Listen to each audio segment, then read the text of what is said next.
You, Your Honor. I'll be speaking on behalf of Bethany, and so, yeah, here it reads. My name is Bethany Funke, and I was roommates with Maddie, Kaylee, Xana, and Ethan. I not only lost some of my best friends, but I also lost a sister. Never in a million years would I have thought that something like this would have happened to my closest friends.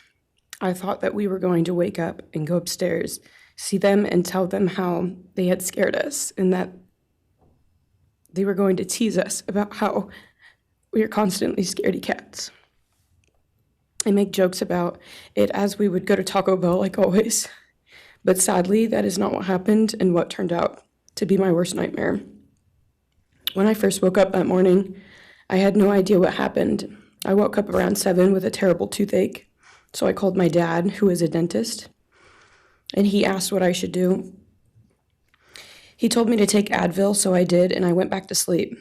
I was still out of it and still didn't know what happened. If I had known, I of course would have called 911 right away.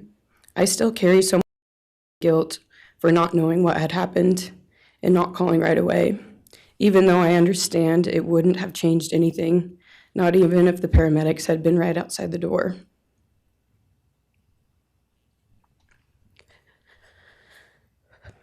I was so frantic that morning and scared to death, not knowing what had happened. And when I made the 911 call, I couldn't even get out the words. And from then on, I don't remember a thing. It was like my brain wiped that whole memory.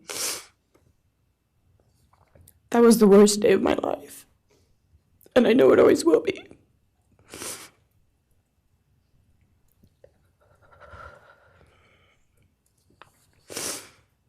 While I was still in shock, trying to process the fact that my friends were truly gone, I had been attacked by the public. I was grieving, numb, and unsure of what had happened was even real. And at the same time, I was getting flooded with death threats and hateful messages from people who did not know me at all or know the dynamic of our friendship. Social media made it so much worse, and strangers made up stories to entertain themselves. The media harassed not just me, but also my family. People showed up at our house.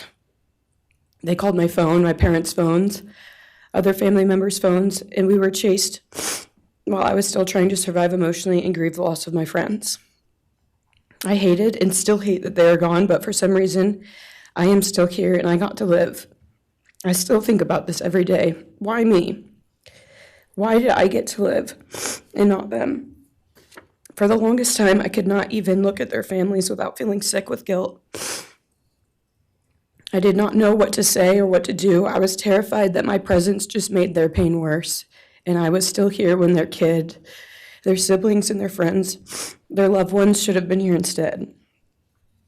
After everything happened, I was afraid to go into my own backyard or alone in my house. I was scared that the person who did this would come for me next. I was always scared that the media would try to catch me at any moment of any day, even when I was just walking around my house. I made my parents close all the blinds during the day so no one could see me even in the slightest chance. I barely left the house, and when I did, I made sure I was never alone. I slept in my parents' room for almost a year. I made them double lock every door, set an alarm, and still check everywhere in the room just in case someone was hiding. And I still check my room every night before, and I double lock it. I have not slept through a single night since this happened. I constantly wake up in panics, terrified. Someone is breaking in, or someone is here to hurt me, or I'm about to lose someone else that I love. The fear never really leaves. For a long time, I could barely get out of bed. But one day I realized I have to live for them. They did not get the chance to keep living, but I do, and I will not take that for granted. So now every day I remind myself to live for them, and everything I do it with them in mind. I am still scared to go out in public, but I force myself to do things because I know that they would want me to keep living my life to the fullest. I am beyond blessed to still be here and I refused to take that for granted when they did not get a chance. Our house was not just a house, it was a home. It was where we laughed till we couldn't breathe, make meals, did crafts, binge watch reality shows, played games, and spent lazy days on the couch. It was movie nights, wine nights, morning debriefs, pranks, hot chocolate, cookies, and warmth. I would cherish those memories forever, and I will not let what happened erase how special our home was or how much those memories meant to me. Now I would like to share some bits and pieces of who they were as people and some of the memories that we shared. One of my favorite memories was Halloween, and we all went to Sigma Chi. But instead of partying, we just sat in an apartment, talking and laughing all night long. I do not think I've ever laughed that hard in my life. We did not care about the party, we were just happy to be with each other. Xana was 1 in a million. She was the life of the party.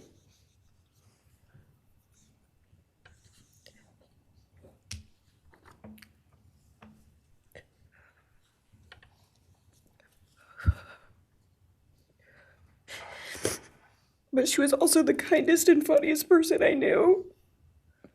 Everyone loved her because she made everyone feel so loved. She was just someone you always wanted to be around, no matter the circumstance. One of my favorite days with Xana was when she laid on the couch, when we laid on the couch together all day watching movies and snacking. Or when she, Maddie, and I would go and get margaritas, chips, and salsa. She would also light up a room with her presence alone. Kaylee had the most beautiful, radiant smile, and she was so kind, but also one of the funniest people I've ever known. She loved playing little pranks, and she always had us laughing so hard that we could not breathe. She was so full of energy and life. I really believed that she could have ruled the world if she wanted to, and she would have been America's sweetheart. Ethan was the sweetest, most genuine guy. He was always smiling and always making other people smile too. Ethan was the kind of person you wanted around. He was so kind and easy to talk to and just so fun. And the way he cared for Xana was truly something to admire. And really was proof that storybook love and true romances really do exist. It was not only obvious to me, but everyone that was around Ethan and Xana that they were absolute soulmates. Maddie was not only one of my best friends, but she was the older sister I would have always wanted. There was no one I looked up to or admired more than Maddie. She was truly a ray of sunshine, and everyone was drawn to her. She was so kind, loving, funny, fun, and passionate. She had the sweetest soul and wanted nothing but the best for everyone, and to love and show love to everyone. She took me under her wing and always made me feel so safe and included, and above all, loved and valued. She never failed to make me laugh or put a smile on my face. Still to this day, I am beyond grateful that she chose me to be her sorority little, and I thank God every day that I not only got to know her, but had her as one of my best friends. Honestly, I cannot pinpoint one favorite memory with Maddie because I have so many, and this would be a very long read if I did. But if some little memories with her that I cherish is when the two of us made a nice dinner and split some wine, or when we would binge watch Jersey Shore or Summer House. When we came up with a whole dance routine on Halloween and danced and sang all night, like no one was watching. All the late night walks home from going out, and just little shopping trips and so much more. I am beyond blessed that I had the chance to know each and every one of them. They changed my life in ways I would have never put into words. I hope that they know who they are, not what happened to them, because who they are were so beautiful, and they deserve to be remembered in the highest way. My heart breaks every time I go to text one of them or how badly I wish I could see and hang out with them. And then I remember I cannot. I will never be able to again. But I still talk to them in my prayers every single night, and I always will. I wish more than anything I could hug them one last time. And I wish I could tell them how much I love them. And even though I cannot, I still tell them every night. I will keep living for them as long as I am lucky enough to still be here. And they were all truly one of a kind, and they will be in our hearts forever and always. Thank you, and please convey to Bethany my appreciation for her courage, and I hope that she heals.